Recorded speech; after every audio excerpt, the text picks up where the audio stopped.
Seguimos meditando el Evangelio de San Marcos, llegamos ya al capítulo 6, pero aún así decíamos domingos anteriores que el Evangelio de Marcos tiene una pregunta interesante. ¿Se acuerdan cuál es la pregunta que guía todo el Evangelio de Marcos?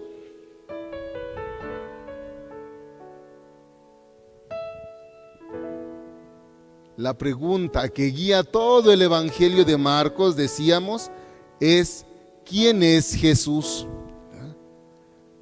Y en este sentido vamos descubriendo poco a poco quién es Jesús. Decíamos que el interés de San Marcos al presentarnos a Jesús es que tanto los discípulos como la gente pueda al final hacer una profesión de fe, puedan decir desde su experiencia, desde lo que van viviendo de manera cercana con Jesús, quién es Él. Decíamos, Pedro va a decir, tú eres el Hijo de Dios. El centurión romano va a decir, verdaderamente este hombre era hijo de Dios porque ha visto cómo muere. No se les olvide esa pregunta, ¿quién es Jesús? Y la tenemos que ir también nosotros haciendo nuestra. Tenemos que ir viviendo esta cercanía con Jesús para poder dar una respuesta. Por eso, los capítulos anteriores que hemos escuchado ya de San Marcos nos van ya mostrando un poquito o nos están dejando ver quién es Jesús. La idea de San Marcos es que también nosotros nos metamos en el texto, vivamos esa experiencia con Jesús. Así como muchas personas de la comunidad se acercaban a Jesús. Y pudiéramos decir entonces, ¿quién es Jesús? La gente ha empezado a tener una experiencia ya cercana con Él. Para muchos su manera de predicar, las parábolas, la forma en que habla del reino de Dios, empiezan a dar ya un sentido de esperanza. Pareciera ser que Dios vuelve a habitar en medio de su pueblo, quiere una vida nueva para todos. Es más, la relación que Jesús va teniendo con Dios, esa experiencia tan íntima, tan profunda en la oración, le va marcando también su sentido de vida, y esto le ha llevado también a que sus acciones manifiesten ya una cierta presencia de Dios.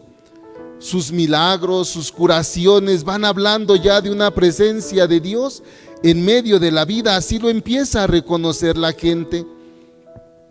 Recordemos que ha hecho ya algunos milagros. Hace algunos domingos leíamos cómo Jesús calma al viento, calma al mar simplemente con su palabra. Y la pregunta también de todos los que iban en la barca es, ¿quién es este? Hace 8 días teníamos 2 situaciones muy interesantes. La hija de Jairo que estaba agonizando y que Jairo le ha dicho a Jesús, ven, vamos a mi casa, imponle las manos a mi hija para que siga viviendo, y Jairo va. El chiste es que cuando Jesús llega a casa de Jairo, le dicen la niña ya está muerta. Y Jesús entra, le habla a la niña y le entrega viva a sus padres. La mujer también que ha experimentado la curación, esa situación de 12 años de enfermedad con hemorragias y que no la habían podido curar, ahora se ha acercado a Jesús y ha experimentado una vida nueva, se acerca nuevamente a su familia, su impureza se ha quitado. Hoy entonces Jesús va teniendo ya una manera de mostrar a Dios, a ese Padre, a ese reino del que nos habla, lo empieza a hacer vida. Y con esa alegría, dice el Evangelio de hoy, regresa a su pueblo. ¿A dónde regresó? ¿Cómo se llama su pueblo? ¿Cómo se llama? A Nazaret, fíjense, regresa a Nazaret, allí donde San Lucas nos dice que después de haber ido a la última peregrinación que él nos narra, que fue a la peregrinación con sus papás y se ha perdido, dice, después de ello regresa a Nazaret, donde sigue viviendo con ellos, sujeto a su autoridad, donde empieza a hacer una vida con la familia, seguramente como todos los demás, donde tiene que desplazarse con San José también a otros lugares para buscar trabajo, donde seguramente también llegaban a Cafarnaúm, porque era un lugar un poco más económicamente mejor, donde había mejores trabajos, y Jesús seguramente se está desplazando a diferentes lugares. Hoy ha empezado una nueva experiencia Jesús después del bautismo. Ha llamado a los 12 discípulos a que lo sigan, para que estén con él, dice San Marcos. Y hoy con esa alegría regresa a Nazaret, va a anunciarles también a ellos la experiencia de Dios, esta experiencia del reino. Dice, va acompañado de los 12 y empieza también, como toda la comunidad, a vivir esa experiencia de Dios. Participa también de la vida de su pueblo, porque dice, era su costumbre que cuando llegaba, participaba también en la sinagoga, iba a escuchar también la lectura de los profetas, iba a escuchar también la ley de Dios, la voluntad de Dios, y entonces empezaban a hacer la vida. Sin embargo, dice, hoy le han invitado a leer las Escrituras. San Lucas nos va a decir qué es lo que ha pasado en esa sinagoga. Dice, le dan a leer el volumen del profeta Isaías. Interesante que Isaías sea el protagonista ahora de este momento. ¿Y qué dice el profeta Isaías en el capítulo 62? El Espíritu del Señor está sobre mí, me ha ungido, pero cuando se unge, dice el profeta Isaías, siempre tiene una misión. Y el mismo profeta dice, la misión es, me ha ungido para llevar la buena noticia a los pobres, para dar libertad a los cautivos, para dar vista a los ciegos y sobre todo para anunciar el año de gracia de Dios.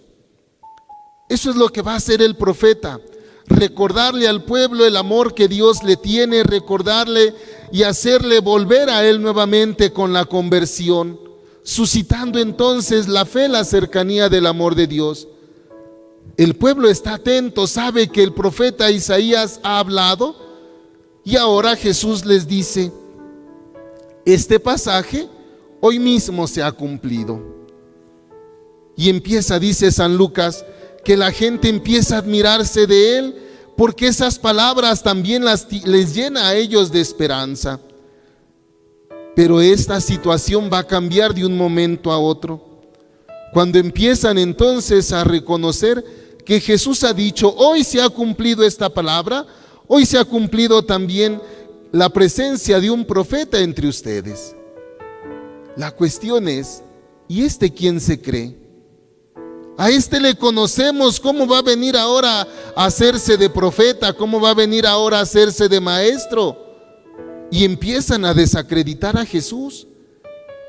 Empiezan, seguramente el texto nos va a ir narrando, empiezan a ser irónicos con Jesús. ¿Quién es este? ¿Quién se cree? ¿Ahora viene con nosotros como maestro? ¿Le conocemos?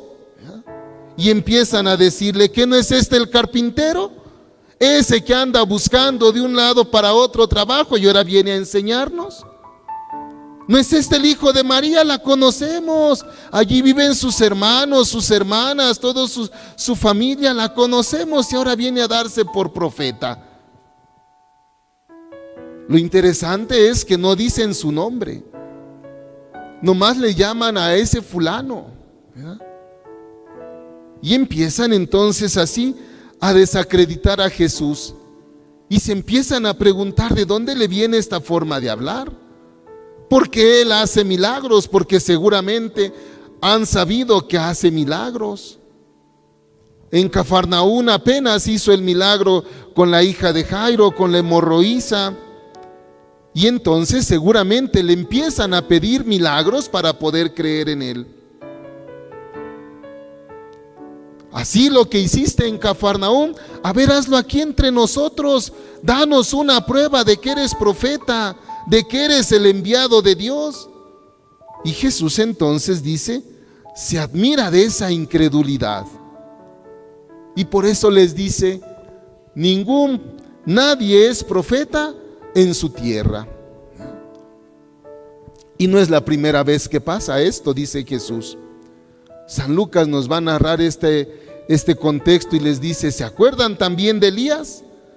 Aquel profeta dice que cuando en tiempos de hambre, cuando había carestía, no hizo ningún milagro entre ustedes aquí en el pueblo por la misma incredulidad.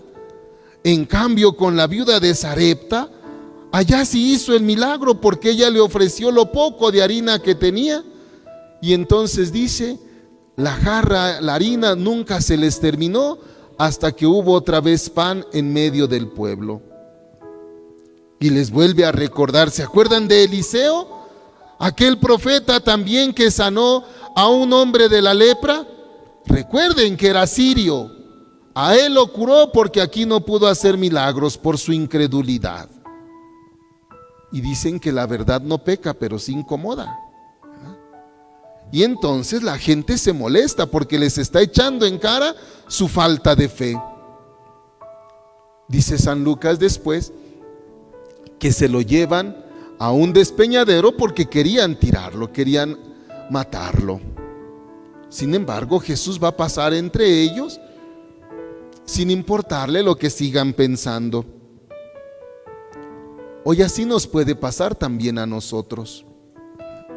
No crean que esta palabra, nada más de esta incredulidad, se queda en el tiempo de Jesús. No, la palabra de Dios también es para nosotros.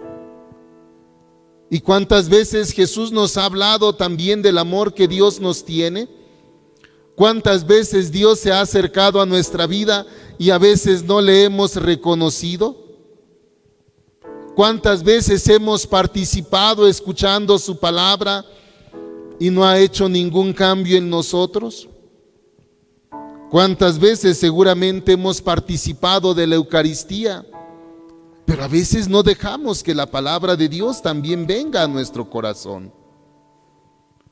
Si no dejamos que su palabra venga y cambie nuestra vida, podemos ser también como sus paisanos, pensar que todo nos lo debe, pensar que somos privilegiados, pero al final de cuentas no cambiamos. A lo mejor en medio de nosotros a las personas les encanta ser padrinos, ¿verdad? Madrinas, tener muchos ahijados, ¿verdad? Pero si su vida no cambia, ¿qué sentido tiene ser padrino o madrina de tantos? ¿Verdad? La palabra de Dios seguirá hablando, pero el padrino o la madrina a lo mejor no cambia su manera de vivir. A lo mejor nos puede pasar como ese pueblo también. A lo mejor nos sentimos superior a los demás. A lo mejor vemos a los otros así como con desprecio. ¿Tú qué sabes? ¿No? ¿Tú qué me vas a venir a enseñar? ¿Tú qué puedes ofrecernos? Sin embargo, necesitamos también nosotros hacer esta experiencia de tanta gente que en el Evangelio va reconociendo esa presencia de Dios en medio de la vida. Porque la demás gente, excepto la de su pueblo, empieza a ver la vida con ojos de fe, empieza a ver la vida con esa presencia de Dios en medio de cada día. ¿Cuántas veces nosotros nos detenemos en el día para mirar nuestra vida desde los ojos de la fe? No vayamos tan lejos. Ayer, ¿qué nos pasó? ¿Cómo podemos ver nuestra vida? Seguramente ayer también Dios salió a nuestro encuentro, pero como vamos tan rápido, como tenemos tantas preocupaciones, tantas necesidades, le damos más prioridad a todas las cosas que a revisar nuestra vida con ojos de fe. Necesitamos a lo mejor ver nuestra vida así como una película, donde vayamos descubriendo esa cercanía de Dios, donde vayamos descubriendo también los milagros que se siguen realizando en medio de nosotros, donde el encuentro con los hermanos no se haga ordinario, porque es una gracia, es un regalo que Dios nos da el podernos encontrar, el poder despertar con esa alegría de vivir en medio de la familia, porque otros despiertan y ya alguno de los familiares ya no está. Cómo poder ver la vida, la salud desde los ojos de la fe, que también es un milagro. Hay muchos que se enferman de un ratito a otro y se complica la vida. Y nosotros estamos bien, estamos sanos, pero pareciera ser que todas estas cosas ya son ordinarias en nosotros. Y necesitamos descubrir todos estos momentos de la vida desde los ojos de la fe. Necesitamos también nosotros asumir nuestra vida de bautismo. Después de que se nos consagra con el Santo Crisma, el sacerdote que nos bautiza nos dice que somos sacerdotes, profetas y reyes, somos servidores también. Pero el profeta, si preguntamos, ¿qué hace el profeta? ¿Solamente va a denunciar el mal? No. El profeta antes tiene que ser un hombre de oración, debe tener esa experiencia también profunda del encuentro con Dios. Si no hay esa experiencia profunda del encuentro con Dios, ¿qué va a transmitir el profeta? ¿Qué va a denunciar si su vida está igual o peor que la de los demás?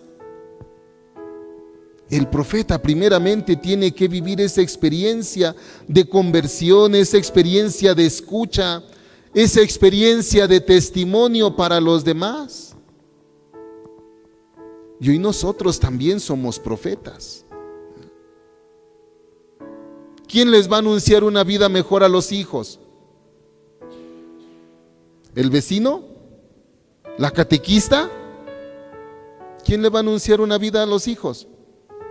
Los papás son los primeros profetas en medio de la casa.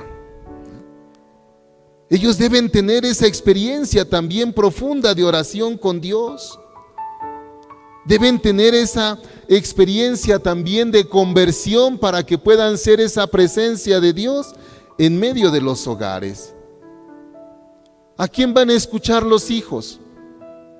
¿Quiénes van a ser las palabras que los guíen? Los papás.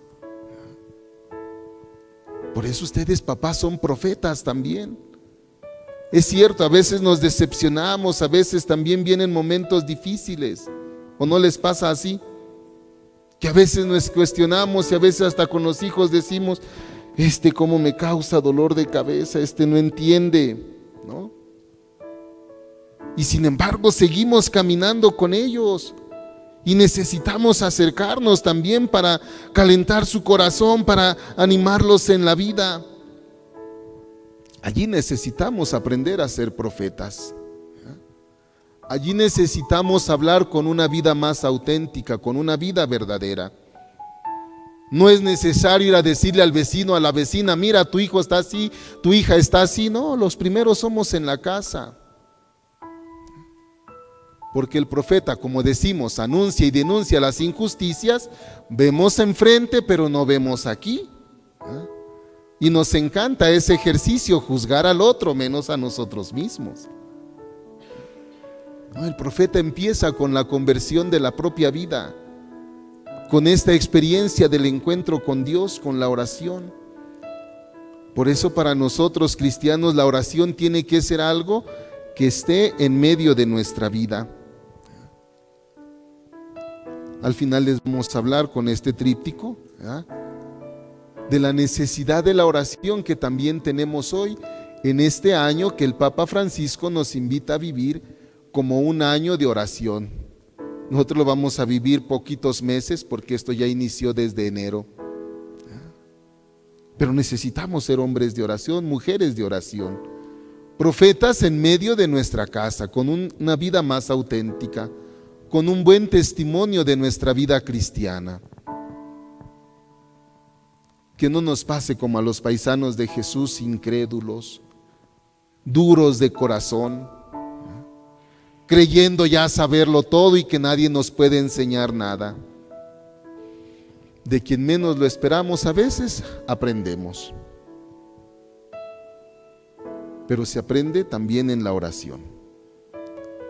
Pidámosle a Dios esta gracia, al Espíritu Santo, que nos anime nuevamente en medio de nuestros hogares para ser buenos profetas, para ser buenos papás, buena presencia de Dios en medio de nuestras familias.